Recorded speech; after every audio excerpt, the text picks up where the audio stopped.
Nagplano kaming ikasal. Everything felt perfect. He was everything I prayed for. Kind, respectful, caring. A U.S. Army man stationed in South Korea, and I was thriving in my BPO career here in the Philippines. We made long-distance love work for 3 years. He visited, he proposed, I said yes. But then, religion happened. His mom didn't approve, and I couldn't change who I was. I chose to walk away. I blocked him, I disappeared. For 7 years, I tried to forget, until one day, I checked his profile and saw the life he built with the woman his mom always wanted for him. This is the story of love, sacrifice, and letting go. Of choosing peace over pain. Of being the woman who loved deeply, but knew when to step back. Welcome to today's episode of The One That Got Away. Let's talk about heartbreaking, healing, and the courage it takes to love yourself first. This story, by the way, is taken from University Secret Files on TikTok, and I'm going to read to you the post. Handa na ba ang lahat na masaktan at umiyak? Charis. Anyways, let's start reading her story.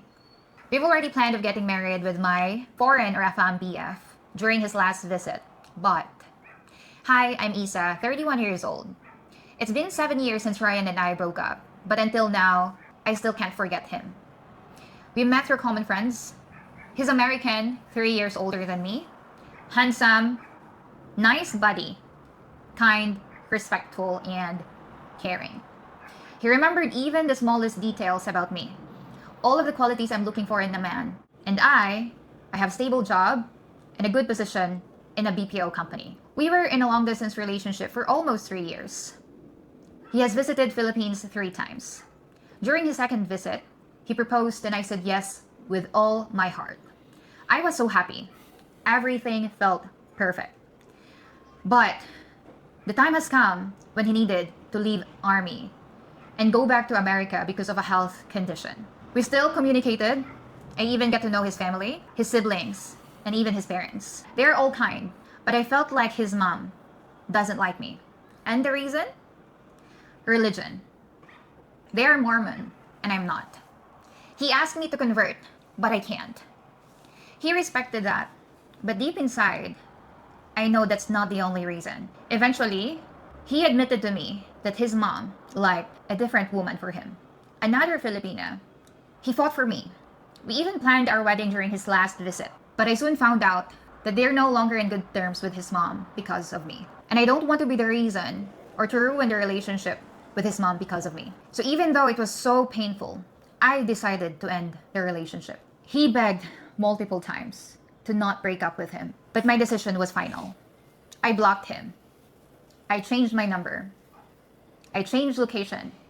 Or even my common friends, I didn't tell them a thing. I tried to forget him. I poured myself into work, but I always remember him. And I even see him in my dreams. Recently, after 7 years, I decided to unblock him. Still the same account.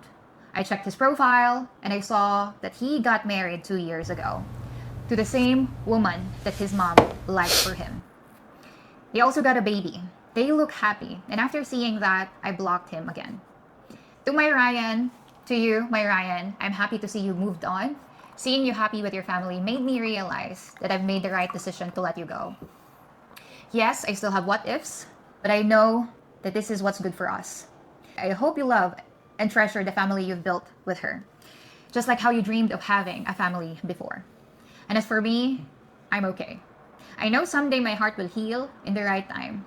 I'm grateful that I have known you and being part of my life. Thank you for saving me when I needed you most. You'll always be the one that got away, and you'll always have a place in my heart. Issa.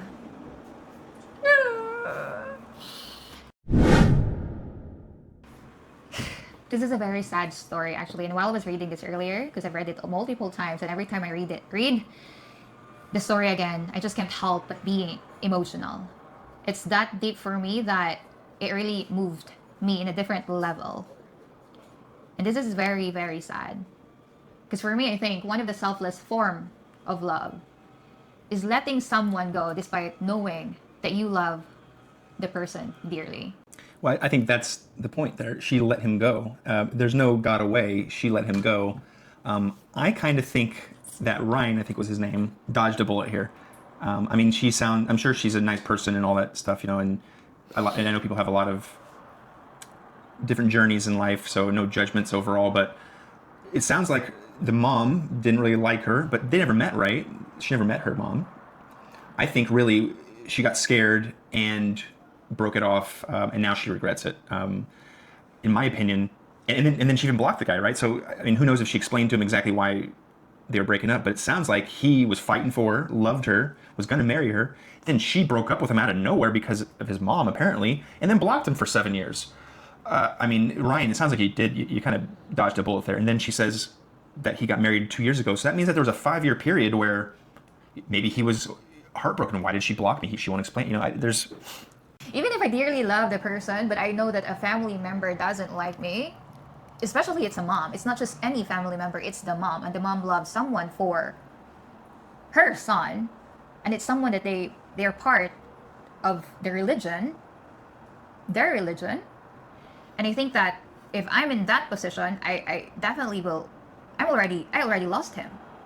I think that's a different situation than kind of the one that got away in a sad situation. That is her, maybe maturely and maybe correctly, realizing that they are not a match and should not get married. That is maybe sad, but that's not a one that got away situation. That's a, you know what, we are not a match and actually we shouldn't get married. So I think that's a little bit of a different situation.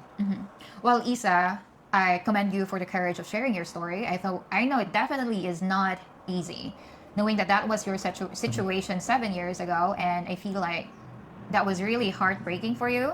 Reading your story made me really emotional. Yeah. And she's still feeling it. Yeah, she's still feeling it, of course, because that's the love of her life, and seeing him happily married to someone else is just a different kind of, you know. I think the first step of healing is to, in my opinion, is to own that is something that you did and wanted. So it's that's what you wanted and did. So own that, and then realize that you deserve love like everyone else, and move on and find someone else. And don't spend another moment thinking about him because you willfully got rid of him. And the longer you sit thinking about him, it's just going to stop you from growing in the future.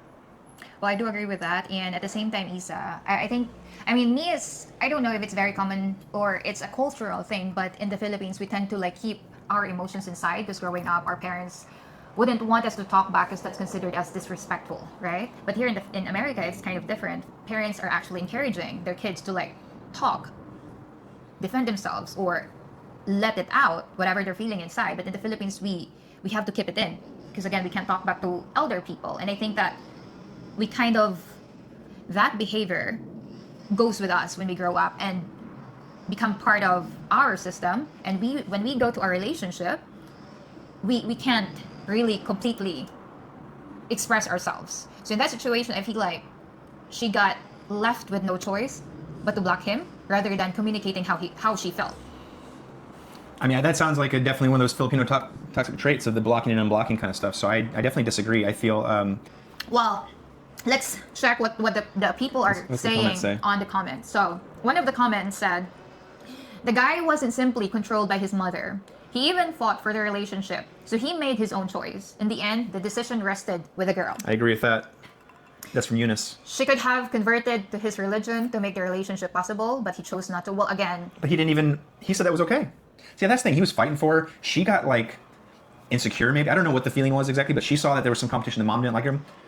I mean, he was still fighting for her. It'd be one thing if he was like, yeah, my mom doesn't like you, and I agree with her, and you need to convert, and if you don't convert, it's not... He was saying, no, I don't care that you don't convert. I mean, who knows what he was saying about the mom, but, like, the mom and son, if they really love each other, they're going to get over it.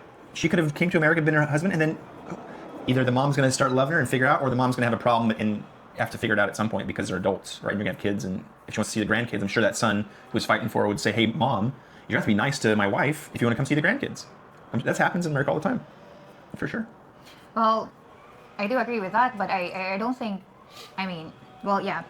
At the end of the day, I'm really kind of like torn in this situation, but it's really, really hard. I mean, I can only imagine. Life is hard. Sometimes you have to make hard decisions. If she really felt that they were not compatible, then she made a mature, hard decision to break off a relationship that he still wanted.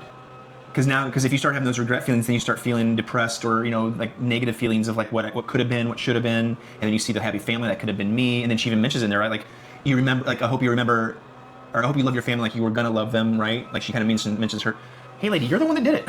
You know, you're the one that said break it off. So yeah, and I also kind of want to highlight the time frame of when the breakup happened and when the guy was married. There's like a 5-year gap between the breakup and the marriage part, right? So I feel like the guy was also heartbroken considering that it took him long time to get married with the other girl. Yeah.